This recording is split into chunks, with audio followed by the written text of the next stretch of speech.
আসসালামু আলাইকুম ওরহমতুল্লাহি ওবারাকাতুহু। সম্মানিত দিনী ভাই বোন, আজকের বক্তব্যের বিষয় মদখোর। আচ্ছা, মসজিদে যদি একটা মদখোর ঢুকে পড়ে, আপনি কি করবেন? প্রথমে বলবেন এই বেরো, বললেন। সে তো মদখোর, তো নেশায় আছে।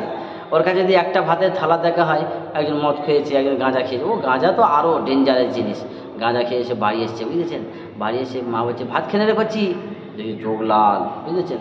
আর ভাত বেড়ে দিয়েছে, আর তো একটা ভাত দিয়েছে, ও 14টা দেখা পাচ্ছে। ও মা বলছে কি, বলছে কুটুম এসছে নাকি? বলছে কেন কুটুম আসবে কেন? বলে এই এতগুলো ভাত কে খাবে? হ্যাঁ, ওই একটা ভাত 14টা দেখা পাচ্ছে। ও আমি পরে কথা বলবো এই বিষয়ে। যাই হোক, একজন মদ খেয়ে যদি মসজিদে ঢুকে পড়ে, আর এই বেরো, ওকে বের কর। যদি না বেরোতে চায়, হেই মারতো মারতো মারতো, মেরে বার করতো। মারছেন কিন্তু বার হচ্ছে না, কিন্তু আপনি কি করবেন? টেনে হিঁচড়ে তাকে বের করে দিবেন। কারণ মদ করে নাপাক, হারাম, হ্যাঁ, এটা খাওয়া যাবে না। একটা মদখোরকে মেরে বের করে দিলেন, এটা আপনার ক্ষমতা আছে।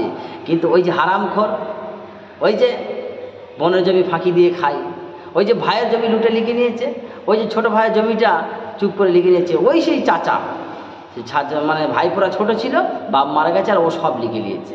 হ্যাঁ, ও মসজিদে ফাঁস কাতারে লাইন, মসজিদে ইমাম সাহেব পিছনে নামাজ পড়ে, ওর দাড়ি এত বড়, টুপি এত বড়, পাঞ্জাবি এত বড়, কই তাকে কই বের করেন?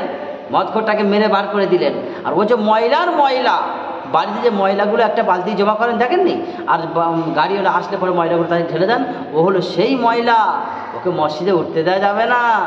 ও মসজিদে বসে আছে, মদখোরকে মেরে বার করে দিলেন, ওকে মারেন, এই তুই হারাম খাস, হারাম খেয়ে মসজিদে যাবে, হারাম খেয়ে ইবাদতগুলো কবুল হবে না। ইমাম সাহেব বেনামাজি, যে তার বাড়ি খেলে বেনামাজির দোয়া কবুল হয়ে যাবে, বেনামাজির বাড়ি খাওয়া যাবে। কিন্তু একটা কথা বলি, আপনি যে হারাম খাচ্ছেন, এই হারাম খেয়ে ইবাদত করলে কবুল হবে না। আমরা প্রত্যেকে একটু বিবেচনা করি, আমরা প্রত্যেকে একটু চিন্তা ফিকির করি। 50-60 বছরের জিন্দেগি, আল্লাহ পাক বলেছে ওয়াশকুরুলিল্লাহ, তুমি হালাল খাদ্য হবে, কুলু মিন তয়্যিবাত। দোপারা সূরা বাকারার 2 নম্বর পৃষ্ঠা, 4 নম্বর পৃষ্ঠা, শেষ নম্বর লাইন, কুলু মিন তয়্যিবাত। ও বান্দা, হালাল খাদ্য খাবে, আর ওয়াশকুরুলিল্লাহ, আমি আল্লাহ আমার শুকরিয়া আদায় করবে, আমি লাইন শাকারতুম লাযিদান্নাকুম, নিয়ামতকে বাড়িয়ে দেবো। কি হবে? এই দুনিয়ায় হয়তো আমার 30 বছর হয়ে গেল, আর 20 বছর থাকবো, আমি যে গুনাহগুলো করছি, আমি যে লোকের লুটে পুটে নিচ্ছি, হারামগুলো নিচ্ছি, আমার সেই পয়সাগুলো আমার বিবি বাচ্চা সবাই খাবে, তার ছেলে খাবে, তার ছেলে খাবে, কিন্তু আমি যে পাপ করলাম, এই পাপের ভাগটা কেউ নেবে না, এর পাপের ভাগ আমাকেই ভোগ করতে হবে। আমরা অবশ্যই সে সাবধান থেকে আল্লাহ তাবারক ওয়া তাআলা আমাদের সবাইকে আমল করার তৌফিক দান করুন। আল্লাহুম্মা আমিন।